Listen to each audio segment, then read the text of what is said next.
¿Puede haber comunión entre Cristo y Belial? Hola, ¿qué tal, queridos amigos? Soy el Padre Andrés y quiero hacer una réplica a las declaraciones del Padre Sodalinde en su defensa del monumento de la Guadalupe Coatlicue que se ha erigido recientemente en la ciudad de Guadalajara, Jalisco. El Padre Sodalinde afirma directa o indirectamente en sus declaraciones en su defensa de esta estatua que, número 1, Dios se revela igualmente en todas las religiones. Número 2, la Virgen de Guadalupe se quiso identificar con la Coatlicue. Número 3, la Virgen de Guadalupe es la Madre Tierra. Y número 4, todos los que no piensan como Él son ignorantes y fanáticos. Voy a mostrar que su postura es ajena a la fe de la Iglesia y que cuando el Padre Sodalinde habla de este modo, no habla en nombre de la Iglesia, sino en contra de ella.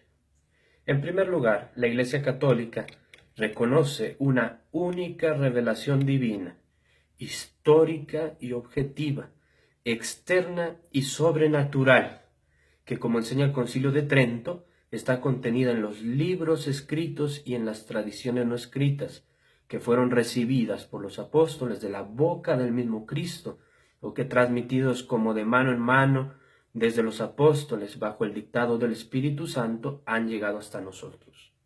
El Concilio Vaticano II, en su Constitución Dogmática Dei Verbum sobre la Divina Revelación, afirma en el mismo sentido que la revelación preparada en la historia a través de la antigua alianza alcanza su plenitud en Jesucristo nuestro Señor, y queda consignada en los textos sagrados y en la tradición apostólica, de la cual son testigos los padres de la Iglesia.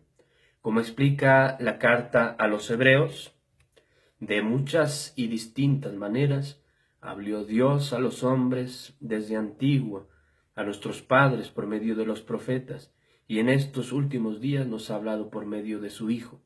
Esta es la única revelación divina, sobrenatural, que la Iglesia reconoce en la historia, y fuera de ella no existe revelación alguna sobrenatural.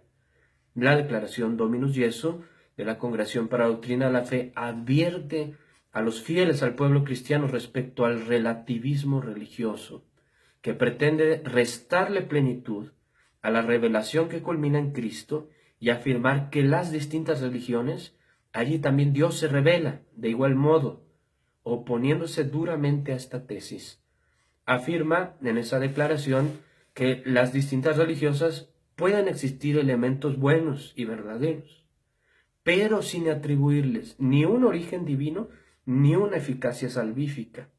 Esta misma idea se encuentra en el decreto Nostra Aetate del Concilio Vaticano II respecto a los elementos buenos y verdaderos.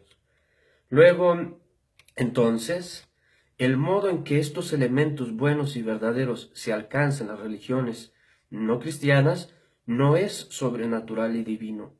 No se trata de una revelación a teofanía, al mismo modo que la tenemos nosotros consignada en la Sagrada Escritura, sino que procede de Dios, pero únicamente en cuanto que Él es el autor de la naturaleza humana.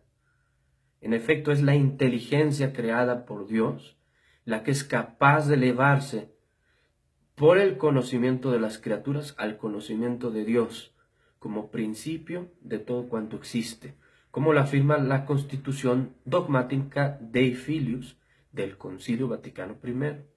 Esto mismo lo afirma también el Catecismo de la Iglesia Católica en el número 843, cuando dice: la Iglesia reconoce en las otras religiones la búsqueda entre sombras e imágenes del Dios desconocido, pero próximo, ya que es Él quien da a todos la vida, el aliento y todas las cosas, y quiere que todos los hombres se salven. Así la Iglesia aprecia todo lo bueno y verdadero que puede encontrarse en las diversas religiones como una preparación al Evangelio y como un don de aquel que ilumina a todos los hombres para que al fin tengan la vida.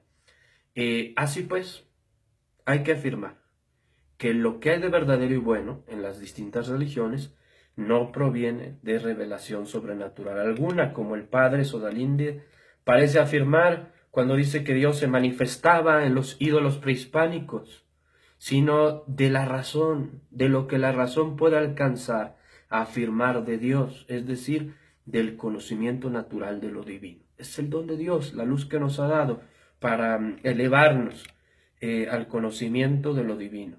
Y más aún, la misma declaración Dominus Iesu, como la encíclica Redemptoris Missio, afirman ambas que, a pesar de que la razón natural es apta para afirmar con verdad la existencia de Dios, estos juicios en las distintas religiones están siempre dependiendo de otros errores y supersticiones, de modo que se vuelven un obstáculo para recibir el Evangelio. Dice así, la cito, Dominus Iesu número 89, por otro lado, no se puede ignorar que otros ritos no cristianos, en cuanto dependen de supersticiones o de otros errores, constituyen más bien un obstáculo para la salvación. El Catecismo de la Iglesia Católica se expresa en el mismo sentido, citando la Constitución dogmática Lumen Gentium. Dice, pero en su comportamiento religioso los hombres muestran también límites y errores que desfiguran en ellos la imagen de Dios.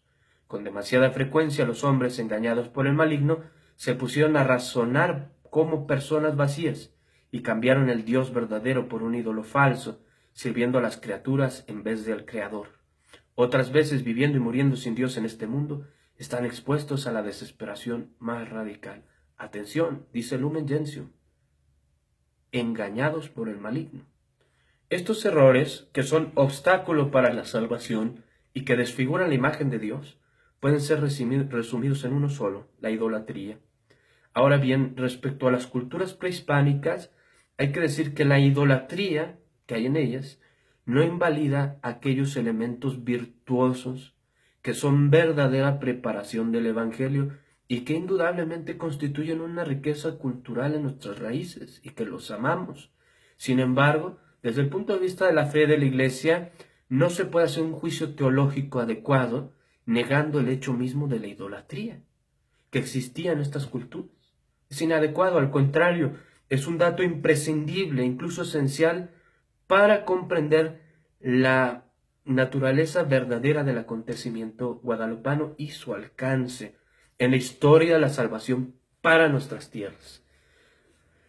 Afirma el padre Sodalinde que la Virgen de Guadalupe quiso identificarse con la Coatlicue, pues, según esta interpretación, la Virgen María se habría presentado como una falsa diosa. Fíjense lo que está diciendo el padre Sodalinde, un ídolo que era venerado por los habitantes del Valle de Anahuac. Esta afirmación es absolutamente falsa y no se deriva de la lectura del Nican Mopohua. En el Nican Mopohua la Virgen María se presenta como madre del verdaderísimo Dios por quien se vive, el creador de las personas, el dueño de la cercanía y de la inmediación, del junto y del cerca, el dueño del cielo, el dueño de la tierra. Los términos que utiliza Ipalnemowani, Intloquenahuaque, Teyocoyani y Luicagua no hacen referencia a los ídolos. Esto es muy importante, sino precisamente a aquella noción de lo divino que tenían y que provenía de su aspiración natural a Dios y del modo particular en el que esta aspiración y esta razón se ejerció respecto a lo divino. En realidad, la Virgen María se presenta simplemente como la Madre de Dios, utilizando lo que de modo adecuado se podía decir de Dios en estas culturas, no como la madre de los dioses, no, ni mucho menos como la madre Huitzilopochtli o de Quetzalcóatl, como infundadamente lo afirma Sodalinde en sus declaraciones. Así pues, la guadalupana no solo no se identifica con los ídolos, sino que su presencia significa el fin de la idolatría en nuestras tierras mexicanas, porque precisamente rescata aquellos elementos verdaderos de la aspiración religiosa náhuatl y los purifica de los errores, de la superstición y de la idolatría que los envolvía. Es por eso que los teólogos serios, que hablan sobre el acontecimiento guadalupano, reconocen a la Virgen de Guadalupe como modelo de inculturación del Evangelio, no como un hecho sincretista, como penosamente lo afirma Sodalinde. Ahora bien, las consecuencias de lo que afirma Sodalinde son desastrosas.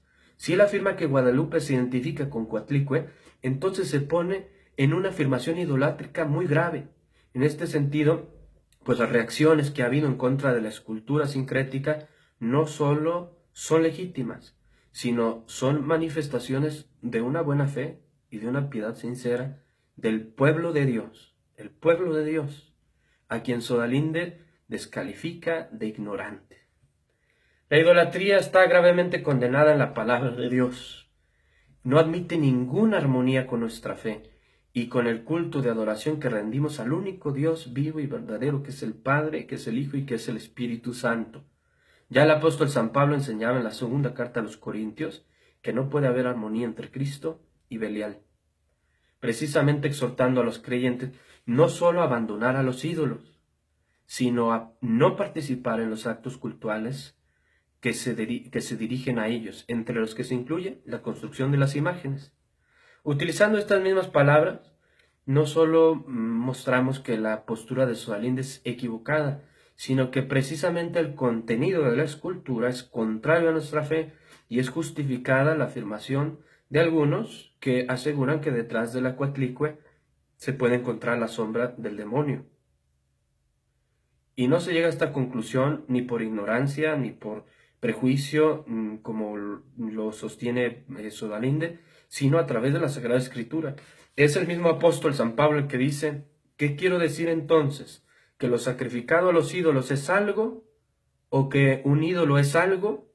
No, sino que digo que lo que los gentiles sacrifican, lo sacrifican a los demonios y no a Dios. Lo dice en la primera carta a los Corintios. Y no solamente este texto, sino muchos otros dan testimonio en el mismo sentido. Levíticos 17:7, Deuteronomio 32:17, el Salmo 106:37, Mateo 4:9, Gálatas 4:8, la segunda Corintios 6:15, Apocalipsis 2:14, Apocalipsis 2:20 y Apocalipsis 9:20. En tercer lugar, el padre Sodalinde afirma que la Virgen de Guadalupe se identifica con la Madre Tierra. Para decir esto, señala algunas características que se establecen en el culto a la Madre Tierra y después establece una semejanza con la Virgen de Guadalupe. Es una falacia de atribución. Hay que decir en primer lugar que el culto a la Madre Tierra es idolátrico. Muy distinto es el aprecio que se debe a la creación como don de Dios, atribuirle una personalidad divina, pero el culto a la Madre Tierra le atribuye a la Tierra una personalidad divina y sagrada. En este sentido es idolátrico y es totalmente falsa e impía la afirmación del padre Sodalinde y aplica la misma crítica que hemos establecido en el punto anterior. Por último, me parece muy grave y muy lamentable que para darle peso a sus opiniones el padre Sodalinde tenga que decir que quienes no piensan como él son fanáticos, son ignorantes y tienen que ponerse a leer. Incluso al cardenal Sandoval lo incluye en su desprecio. Esta es la típica falacia ad hominem para desacreditar al interlocutor, que en este caso no solamente es un error argumentativo, sino que resulta ser sumamente ofensiva. Con estas palabras quiero mostrar y concluir que la opinión del padre Sodalinde es una opinión teológica carente de fundamento dogmático y que no representa la fe de la Iglesia Católica. Que la Virgen de Guadalupe, que ha venido a visitarnos para mostrarnos a su Hijo Jesucristo, luz del mundo, destruya las tinieblas de la idolatría y nos conduzca hacia las fuentes tranquilas de la fe. Dios los bendiga y los espero en el curso de Teología Moral todos los jueves a las 9:05 p.m. hora de México en el canal fanpage de Facebook.